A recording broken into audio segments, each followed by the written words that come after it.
যখন পড়ে এবং আরেকটা দোয়া পড়ে আল্লাহুম্মা জুরনি ফি মুসিবাতি ওয়াখলুফ লি খায়রাম মিনহা, আল্লাহ আমার যে বিপদ হয়েছে এই বিপদের বিপরীতে এর বিনিময়ে আপনি আমাকে সওয়াব দিয়েন, বিনিময় দিয়েন, এবং বিপদে আমার যে ক্ষতি হলো আপনি এর চাইতে ভালো কিছু দিয়ে আমাকে পোষায় দিয়েন।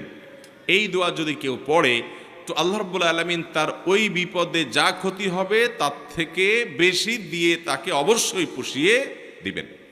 উম্মে সালামা রাদিয়াল্লাহু তাআলা আনহা, নবী করিম সাল্লাল্লাহু আলাইহি সাল্লামের স্ত্রী, তিনি বলেন যে আমি নবী করিম সাল্লাল্লাহু আলাইহি সাল্লামকে কিভাবে পেয়েছি তোমরা জানো? অদ্ভুত ঘটনা, শিক্ষা নেওয়ার মতো একটা ঘটনা। তিনি বলেছেন যে আমার স্বামী আবু সালামা যখন মারা গেলেন আমি খুব বেশি ব্যথিত হলাম, মর্মাহত হলাম যে একজন ভালো সঙ্গী হারালাম, স্বামীকে হারালাম। তো আল্লাহর কাছে আমি কেঁদে কেটে নবী সাল্লাল্লাহু